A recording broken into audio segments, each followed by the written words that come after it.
శ్రీ గురుదత్త జయ గురుదత్త. శ్రీ మహాగణాధిపతయే నమ. శ్రీ సరస్వత్యే నమ. శ్రీపాదవల్లభాయ నమ. ఇవాళ మనం భగవద్గీత 8వ అధ్యాయంలో 11వ శ్లోకం నుంచి మనం స్మరణం చేసుకుందాం. ముందుగా హరే కృష్ణ కృష్ణ కృష్ణ హరే హరే, హరే రామ రామ రామ హరే హరే. శ్లోకం ఏమిటి? యదక్షరం వేదవిదో వదంతి విశంతి యద్యత్తయో వీతరాగాః యదిచ్ఛంతో బ్రహ్మచర్యం చరంతి తత్తే పదం సంగ్రహేణ ప్రవక్షసే. రెండోసారి, యదక్షరం వేదవిదో వదంతి విశంతి యద్యత్తయో వీతరాగాః యదిచ్ఛంతో బ్రహ్మచర్యం చరంతి తత్తే పదం సంగ్రహేణ ప్రవక్ష్యే. అంటే ఇక్కడ ఏమిటి అంటే, మనకి సుమారుగా ఈ శ్లోకానికి వేదాధ్యయనం చేసినటువంటి యత్ అంటే ఏమిటి? నేను ఎవడు? వేదవిధులైనటువంటి విద్వాంసులు ఏ సచ్చిదానంద గణపరమాత్మని శాశ్వతుడిగా చెప్తారో, ఆసక్తి రహితులైనటువంటి ప్రయత్నశీలురైనటువంటి సన్యాసులు ఏ పరమపదాన్ని ఆశిస్తున్నారో, ఏ పరమపదాన్ని కోరుకుంటున్నారో వాళ్ళకి నేను ఎప్పుడూ వాళ్ళ మనస్సులో కొలువై కూర్చుంటాను.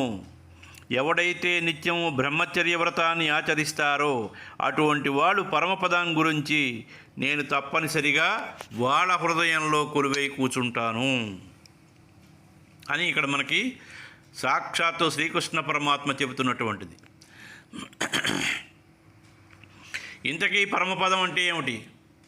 పరమపదం అంటే వేదాన్ని చదువుకున్న వాళ్ళు నాశనం లేనిదిగా తెలుసుకుంటారు. ఉదాహరణకి ఎక్కడికైనా వెళ్ళాలంటే కోరికలు ఉండకూడదు, రాగద్వేషాలు ఉండకూడదు, సుఖదుఖాలు మొదలైనటువంటి ద్వంద్వాలకు దూరంగా ఉండాలి.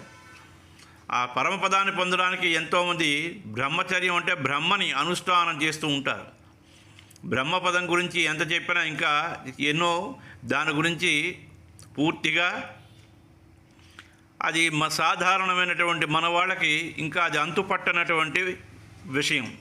బ్రహ్మచర్యం గురించి చాలా లోతుగా వెళితే కానీ దాని గురించి మనకు తెలియదు.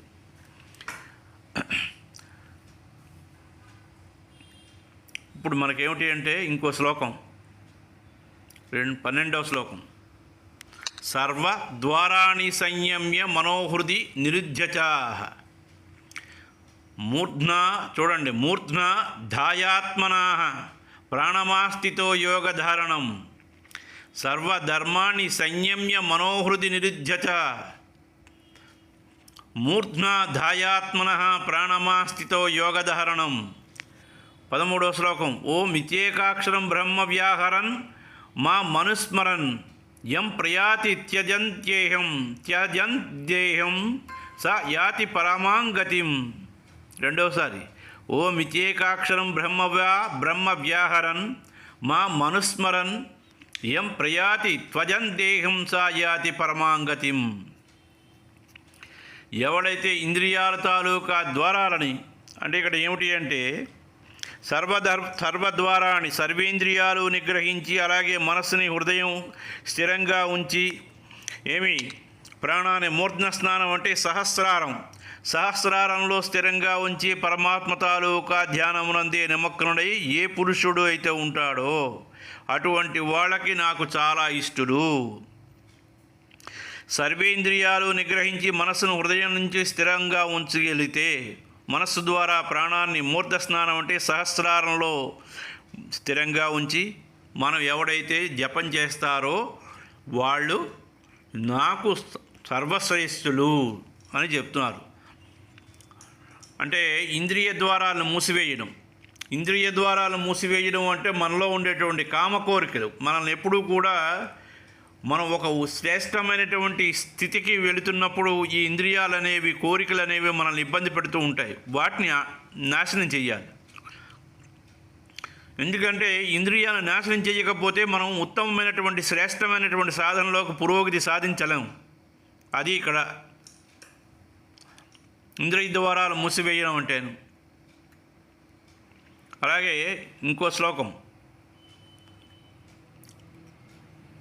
14వ శ్లోకం. అనన్యచేతా సతతం ఏ మాం స్మరతి నిత్యసః తస్యాహం సులభ పార్థ నిత్యయుక్తస్య యోగినః. అనన్యచేతా సతతం యో మాం స్మరతి నిత్యసః తస్యాహం సులభ పార్థ నిత్యయుక్తస్య యోగినః. అనన్య అంటే తస్య అహం సులభ పార్థ నిత్యయుక్తస్య యోగినః. యం అంటే ఏ యోగి, ఓ పార్థ, నా పట్ల అనన్య చిత్తుడై సర్వదా నిరంతరము పురుషోత్తముడైనటువంటి నన్ను ఎవడైతే స్మరిస్తాడో, తస్య అంటే అటువంటి వాళ్ళ పట్ల నేను ఎల్లప్పుడూ కూడా అటువంటి శ్రేష్ఠుడు నాకు ఇష్టుడు అని చెప్పాడు ఇక్కడ. తర్వాత 15వ శ్లోకం.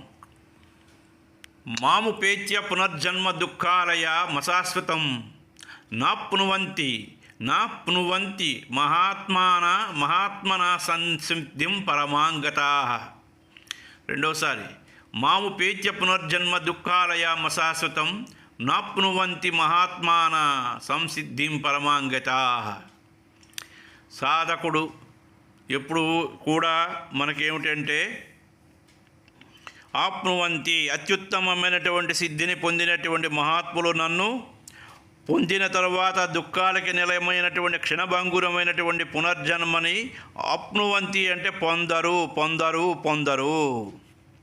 కాబట్టి ఇక్కడ మనకేమిటంటే ఎల్లప్పుడూ సాధకుడు నిరంతర సాధన ఫలితంగా పరమాత్మను పొందగలగడానికి ప్రయత్నం చేస్తారు. తర్వాత ఏం జరుగుతుంది? నిరంతరం సుఖమైనటువంటి శాంతిని కలుగుతుంది. ఇది 16వ శ్లోకం. ఆ బ్రహ్మభువనాల్లోకాః పునరావర్తినో అర్జునాః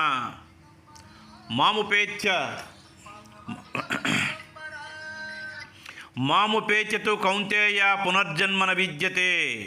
రెండోసారి చెప్తున్నాను. ఆ భువనాల్లోకాః పునరావర్తినో అర్జున మాముపేత్యతు కౌంతేయ పునర్జన్మన విద్యతే. చెప్పు కుమారు. హలో.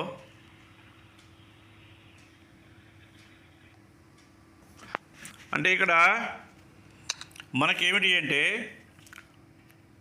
ఓ అర్జున, బ్రహ్మలోక పర్యంతమైనటువంటి సమస్త లోకాలని పునరావృతం కాకుండా అర్జున నన్ను పొందడం వలన పునర్జన్మ ఉండదు. ఎందుకంటే దోషాలు మళ్ళీ కూడా అలాగే పునరావృతం కాకుండా నాయందే మనస్సు లగ్నం చేసి వాడి హృదయంలో నన్నే ఎవడైతే ప్రతిష్ఠించుకుంటాడో అటువంటి వాడి పట్ల నేను ఎప్పుడూ కూడా నేను సంసిద్ధంగానే ఉంటాను అని దీని తాలూకా భావం. 17వ శ్లోకం. సహస్రయుగ పర్యంత మమా చూడండి, సహస్రయుగ పర్యంత మహార్యద్ బ్రహ్మణో విదుః. సహస్రయుగ పర్యంతం అహా యత్ బ్రాహ్మణ విదుః రాత్రిం యుగ సహస్రాంతం తే అహోరాత్ర విదో జనాః. రెండోసారి. సహస్రయుగ పర్యంత మహార్య బ్రహ్మణో విదుః రాత్రిం యుగ సహస్రాంతం తే అహోరాత్ర విదో జనాః. అంటే 1000 చతుర్యుగాలు కలిగినటువంటి కాలానికి బ్రహ్మ పొగలు అని, అటువంటి 1000 చతుర్యుగాలు కాలానికి రాత్రి నిగామ అంటే ఏ పురుషులు అయితే తెలుసుకుంటాడో అటువంటి యోగులు కాలతత్వాన్ని నిజంగా తెలుసుకున్నటువంటి వాడు. ఇది 18వ శ్లోకం. 18వ శ్లోకం ఏమిటి అంటే, అవ్యక్తాద్వక్తయ సర్వాః ప్రభవంత్యన్ హరాగమే రాత్ర్యాగమే ప్రలీయంతే తత్రైవ్యాక్త సంజ్ఞకే. రెండవసారి. అవ్యక్తాద్వక్తయ సర్వాః ప్రభవంత్యహరాగమే రాత్ర్యాగమే ప్రలీయంతే తత్రైవ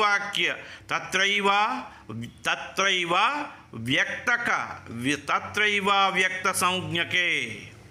తత్రైవ వ్యక్త సంజ్ఞకే అంటే ఇక్కడ ఏమిటి?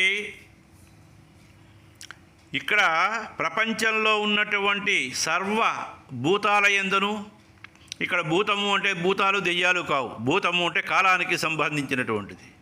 అయితే చరాచర ప్రాణులన్నీ కూడా సర్వజీవకోటి పట్ల కూడా బ్రహ్మ యొక్క పోటికాలం ప్రారంభమైతే అవ్యక్తము నుండి ఉత్పన్నములు అంటే ప్రకటితములు అవుతాయి.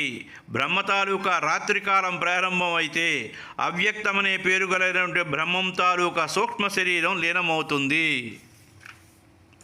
ఇది మనం తెలుసుకోవలసినటువంటిది. ఇది నిద్ర లేవగానే మనకు సూర్యోదయం అవగానే ఏ సర్వజీవరాశుల దగ్గర నుంచి మానవుడి దగ్గర నుంచి అన్నీ కూడా తెల్లవారుజామున సూర్యోదయం అవగానే ఎవరి కార్యక్రమాలకు వాడు బయలుదేరుతూ ఉంటారు. 19వది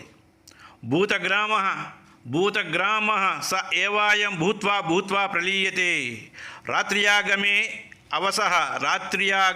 అవసః పార్థ ప్రభవత్య హరాగమే.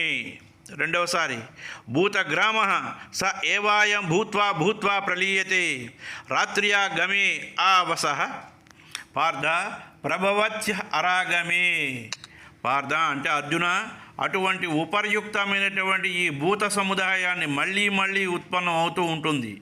అహరాగమే ప్రకృతి వశములలో ఉండే రాత్రి ప్రవేశకాలంలో లీనమవుతున్నటువంటి సందర్భంలో దిన ప్రవేశకాలమునందు మళ్ళీ ఉత్పన్నమవుతూ ఉంటుంది. రాత్రి వస్తుంది, పగలు వస్తుంది, రాత్రి వస్తుంది, పగలు వస్తూ ఉంటుంది. రాత్రి అవగానే సర్వజీవుల ఎప్పుడైతే ప్రదోషం అవుతుందో సర్వజీవరాశులు అన్నీ కూడా ఏ గూటి పక్షి ఆ గూటికి చేరుకుంటుంది.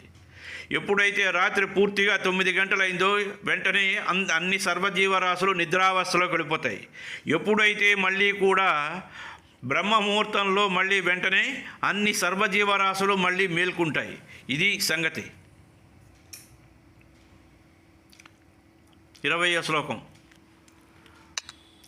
పరస్తస్మాత్తు భావో అన్యవ్యక్తో అవ్యక్త సనాతనః యస్స సర్వేషు భూతేషు నశ్యస్తు న వినశ్యతి.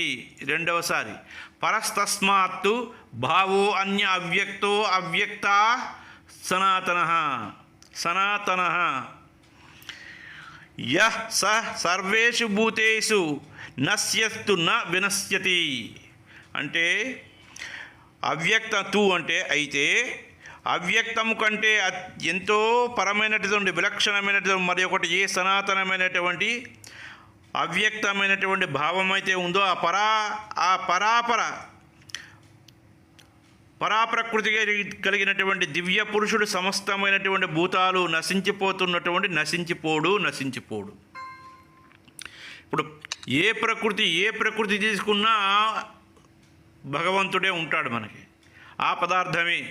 కాబట్టి ఎన్ని నశించిపోయినా కూడా ఇక్కడ వ్యక్తంలోని కూడా ఉన్నటువంటిది కనిపించినటువంటి సూక్ష్మ శరీరంలో ఉన్నటువంటి పదార్థం ఏదైతే ఉందో అదే పరమాత్మ. ఆ పరమాత్మ ఎప్పుడు స్థిరంగానే ఉంటాడు. కానీ ఇక్కడ ఉన్నటువంటి సర్వజీవకోటి రాశులలో వేళలో మార్పు శరీరం నశిస్తుందేమో కానీ వెనకాతల సూక్ష్మ శరీరంలో ఉన్నటువంటి సూక్ష్మ రూపంలో ఉన్నటువంటి పరమాత్మ స్వరూపం అన్నీ చూస్తూ ఉంటాడు. అది అయ్యా ఇక్కడికి సమాప్తం. హరే కృష్ణ కృష్ణ కృష్ణ హరే హరే, హరే రామ రామ రామ హరే హరే.